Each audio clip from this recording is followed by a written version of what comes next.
Jumpa lagi Kisanak.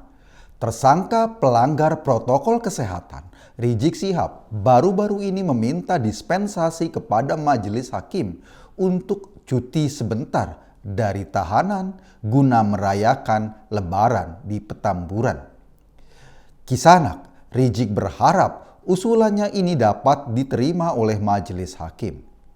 Tentu banyak pertimbangan majelis hakim untuk menolak atau mengabulkan permohonan Rizik tersebut. Salah satunya adalah pertimbangan apakah Rizik sebagai tahanan tidak akan melarikan diri. Kisanak, kita tahu soal lari melarikan diri. Rizik dikenal piawai lari dari masalah dengan gagah berani. Saat terkena kasus esek-esek, ia pernah melarikan diri ke Saudi Arabia. Tentu bukan lari begitu saja, tetapi dengan alasan mau pergi umroh. Di sana Rizik menjadi salah satu jemaah umroh terlama dari Indonesia. Bukan hanya itu Kisanak, ketika dirawat di Rumah Sakit Umi Bogor karena COVID-19, Rizik juga pernah melarikan diri lewat pintu belakang. Ini terjadi ketika petugas ingin memastikan kondisinya apakah ia positif atau negatif COVID. Karena kelakuannya itulah, RS Umi akhirnya dikenal sebagai rumah sakit yang memiliki layanan rawat lari, bukan hanya rawat inap dan rawat jalan. Kisanak, oh Kisanak, salah satu alasan Rizik minta pulang ke Petamburan pada Lebaran kali ini adalah karena di dalam sel tahanan ia tidak bisa tidur disebabkan udaranya panas sekali. Mungkin Rizik minta pulang agar ia bisa mampir sebentar ke Indomaret atau ke Alfamart, masuk ke dalam toko itu, lalu numpang ngadem di bawah AC. Masalahnya Kisanak, sampai sekarang ia belum tahu pintu minimarket dibukanya dengan didorong atau dengan cara ditarik. Kisanak yang begini, entah kenapa Rizik selalu kepanasan saat ini. Mungkin saja karena di dalam sel tahanan dilarang membawa pintu mobil. Jika saja Rizik bisa membawa pintu mobil ke dalam sel saat ia merasa kepanasan, ia bisa membuka jendelanya. Kisanak yang budiman, mungkin gara-gara jendela pintu mobil sulit dibuka disebabkan karena power window-nya rusak. Kerusakan pada power window itulah yang diperkirakan menyebabkan Rizik selalu kepanasan saat berada di dalam sel. Kisanak yang budiman, dengan kejadian tersebut itu artinya jalan keluar satu-satunya untuk menyelesaikan masalah Rizik saat ini bukan memberi dispensasi pulang ke Petamburan, tetapi yang jauh lebih penting adalah membawa pintu mobil ke bengkel terdekat agar bisa direparasi power window.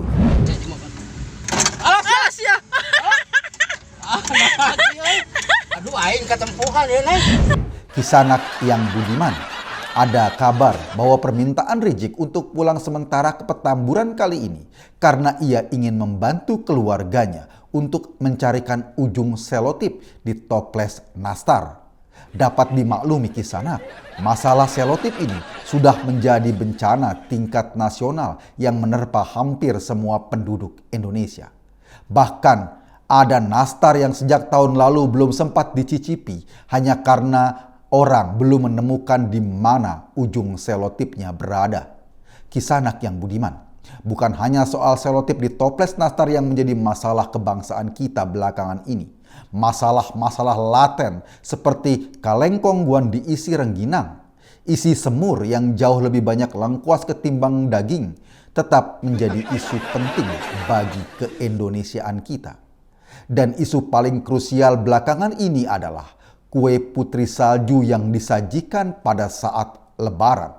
Masalahnya Kisanak, putri salju tidak ada yang pakai jilbab. Kisanak, kita ikuti berita kedua.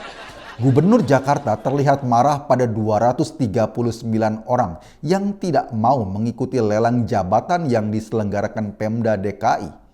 Kesemua karyawan Pemda DKI ini mungkin malas mengikuti lelang jabatan tersebut karena mereka memperkirakan lelang jabatan ini hanya formalitas belaka. Sebetulnya Posisi yang ditawarkan dalam lelang jabatan itu sudah dibeli oleh penawar dengan harga tertinggi. Hanya saja, Kisanak, lelang jabatan tetap dibutuhkan untuk mengesankan bahwa ada formalitas agar pemberian jabatan pada penawar tertinggi tidak terlalu kentara terlihat seperti korupsi dengan alasan kelebihan bayar. Kisanak yang budiman, mungkin para pegawai Pemda DKI itu menolak mengikuti lelang jabatan disebabkan jabatan yang ditawarkan juga tidak ada yang menarik. Dan tentu saja ketika dijalankan sedikit berat.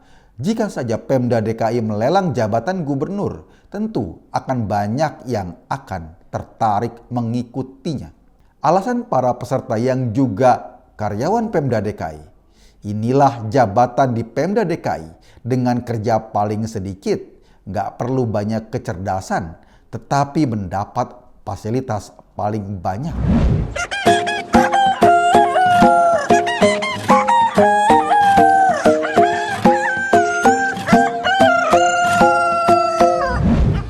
Kisah, Anda sedang berada di channel paling update seangkasa raya.